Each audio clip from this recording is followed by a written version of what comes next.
क्या आपको पता है कि भारत में सबसे पुराना चित्रित पेड़ पीपल है? मोहनजोदाड़ो से मिली 4500 साल पुरानी सील में पीपल को रचना का पेड़ बताया गया है। इसमें कोई शक नहीं कि प्राचीन समय से भी भारतीय महाद्वीप में वृक्षों का आध्यात्मिक महत्व रहा है।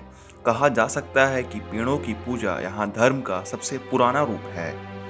वेदों और पुराणों में स्पष्ट रूप से कहा गया है कि पेड़ों में भी प्राण होते हैं और उन्हें वनस्पति या वन देवता कहा गया है। प्राचीन काल में भी लोगों के लिए पेड़ों का सामाजिक, आर्थिक और स्वास्थ्य संबंधित महत्व था। टिम्बर और टीक का इस्तेमाल जहां पानी के जहाज बनाने में होता था, वहीं तुलसी तथा नीम का औषधि के रूप में प्रयोग होता था।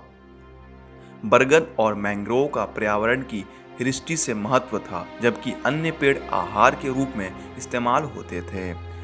हिंदू धर्म में पेड़ों का संबंध कई देवी देवताओं से है।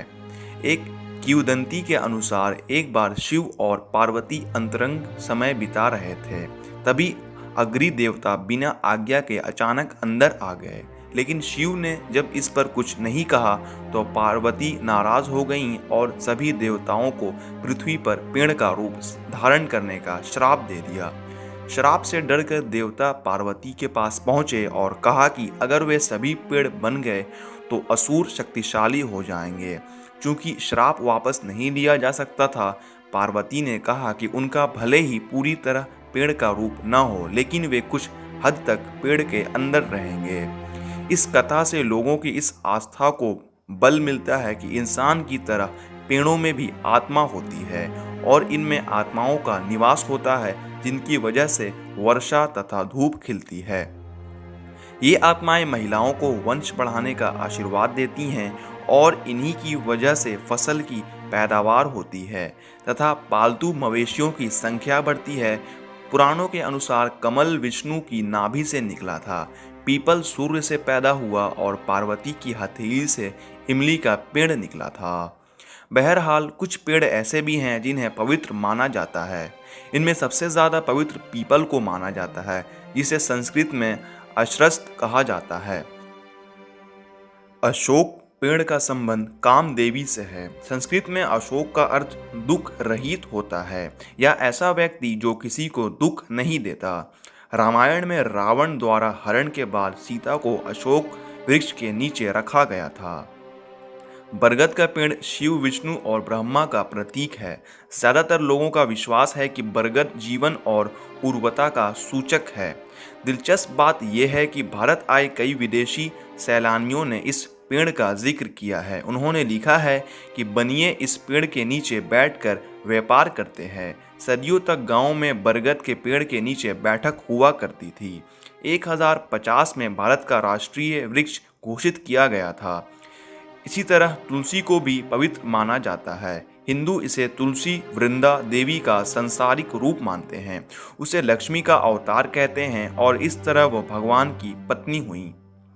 बेल के पेड़ का संबंध भगवान शिव से है। इसके तिकोन पत्ते भगवान के 3 कार्यों को दर्शाते हैं: रचना, संरक्षण और विनाश।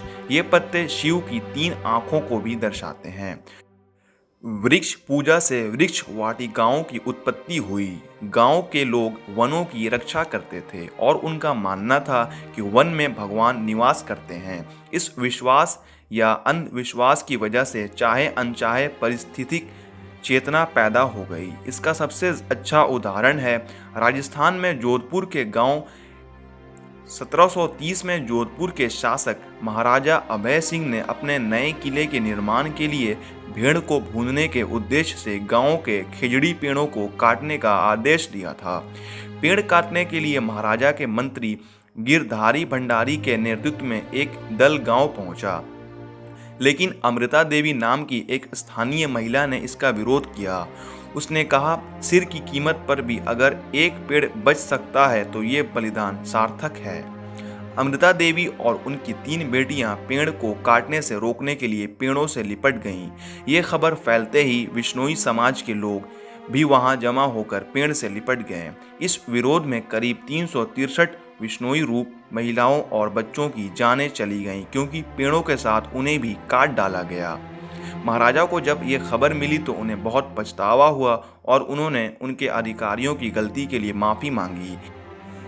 इसके बाद उन्होंने शाही फरमान जारी कर हरे भरे पेड़ों को काटने और विश्रोई गांव के आसपास शिकार पर रोक लगा दी। ये बलिदान 70 के दशक में हुए चिपको आंदोलन की प्रेरणा बना था। लेकिन पेड़ और प्रकृति बचाने के मामले में हमें अभी और लंबा सफर तय करना है।